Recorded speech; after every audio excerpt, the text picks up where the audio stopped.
If you're constantly bailing out your loved one, you're constantly walking on eggshells, you may think that you're helping, but you're actually keeping them sick. Let's talk about enabling and how you're probably doing this, and you need to stop before it's too late. I've worked with hundreds of families over the years, and the pattern is generally always the same. We love so much, but we don't have any boundaries. And when we don't have boundaries, but we love so much, oftentimes it causes us to enable. Let me share with you a story of a mom who has a son who had relapsed plenty of times. This mom had called me up. She had found us from the podcast, and she got in contact with us and really wanted to know what she could do. And through conversation, I found out that he's an only son and she was a single mom. And she was really put in a place that she wanted to do everything for him because it's her only son. And she loved him so much that it caused her to do things that she probably shouldn't have done and enabled his addiction. Now, through conversation, we started to peel layers of the onion back and found out that she was doing a lot for him. She was paying a lot of his bills. She bailed him out of jail a couple of times. She hired him an attorney for thousands of dollars. And I just posed a question to her. What reason does he have to stop drinking and drugging? And her answer to me was, well, look at what he's doing to his life. Look at what he's doing to all of his relationships. And my response to her was, that is not good enough. Just because all of this stuff seems to be terrible, we still have resources to get high and to drink. If you give me the opportunity, or I have to choose between my relationships or my drug of choice, I'm always going to choose my drug of choice. And she knew this inherently, that she probably shouldn't be doing these things, but she needed almost permission to stop doing these things. The love for her son clouded her judgment, and that's ultimately what we ended up having. Now, here I'm going to cover just 5 basic things, and if you're doing any of these, you're probably partaking and enabling, and these are very basic. Number 1 is you're lying to other people about their addictions. Maybe you're not telling the full truth because there's a lot of shame in that, and you don't want that to be kind of out amongst your friends and family. So you're lying for them, you're lying, and that's ultimately enabling their behavior. Number 2 is you're funding them. You're giving them money, whatever. And it doesn't have to be that you're actually handing them money, but you could be paying for bills. You could be putting fuel in their vehicle. You could be making their car payment. You could be paying their cell phone bill.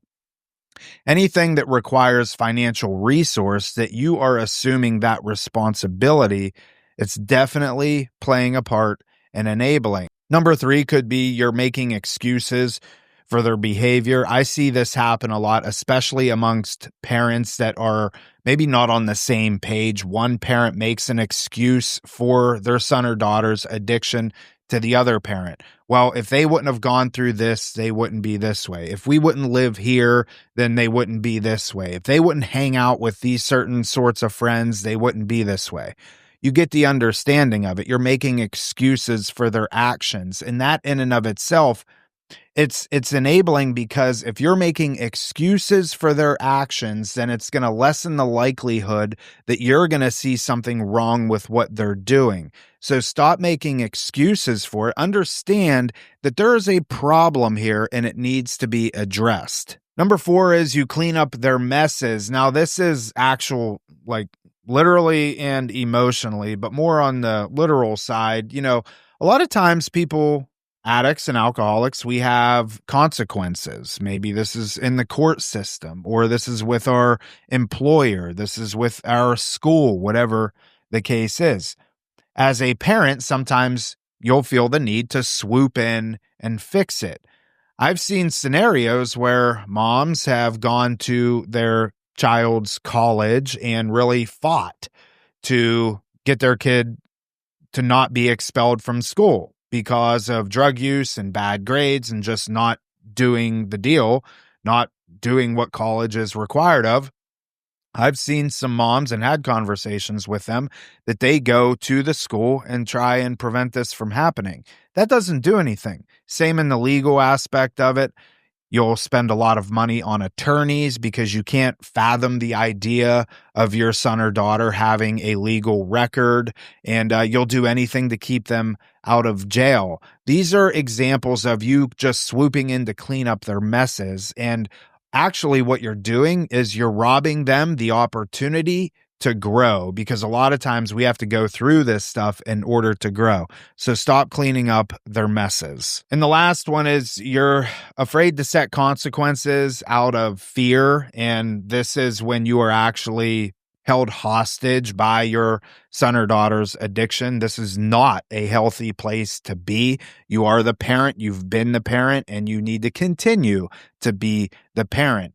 It's okay to have fear, but don't let it stall you out. If you know consequences have to be put in place, they need to be put in place. Now, I take a more aggressive approach. If they're living underneath your home and you're paying the bills and you're providing the food, well, that needs to stop, especially if they're an adult. Now, adolescents, it's a little bit different situation.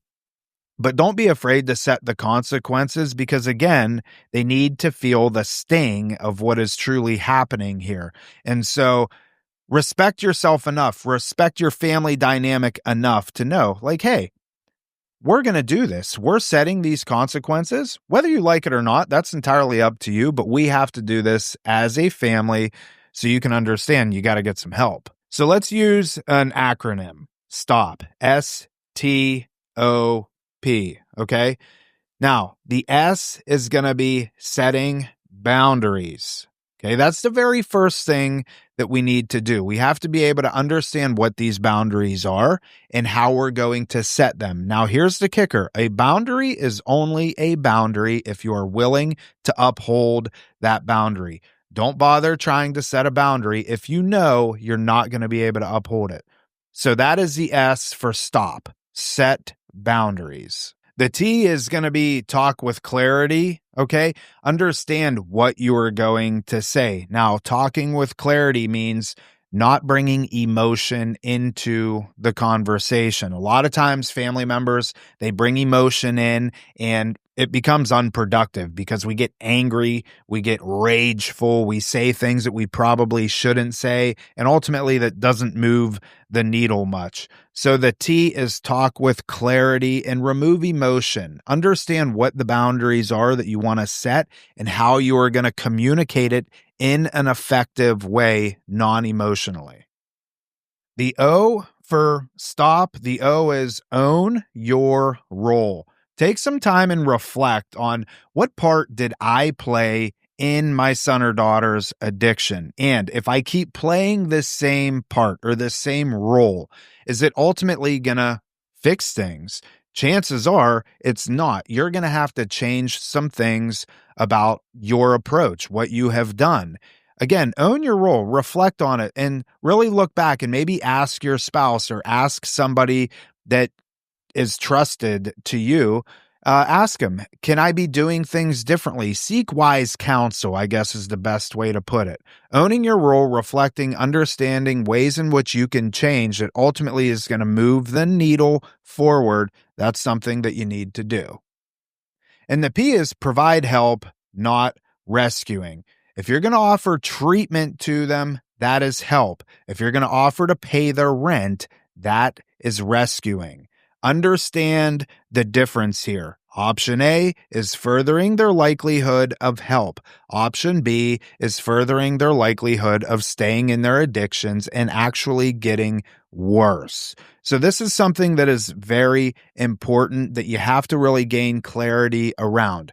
The next decision that I am about to make for my loved one, is it moving the needle forward or not? Is it ultimately helping them achieve their goal of sobriety and recovery? If it's not, you do not do it. This is probably one of the most important aspects. Now, I know as a parent, this is probably one of the hardest things that you've ever had to do. And I feel for you and what you're going through.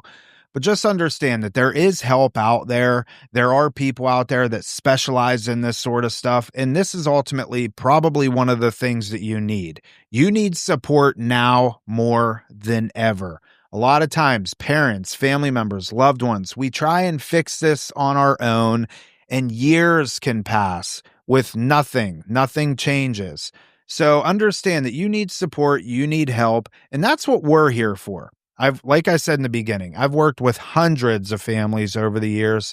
There's not a situation that I haven't navigated in some capacity. So I encourage you, you can always reach out to us. We started a family reconnect program, and this is really designed for family members and loved ones to come and get the support, get the encouragement, get the knowledge and the perspective from other families that have gone through this that can really take you on a journey of, getting help for yourself so you can navigate these situations.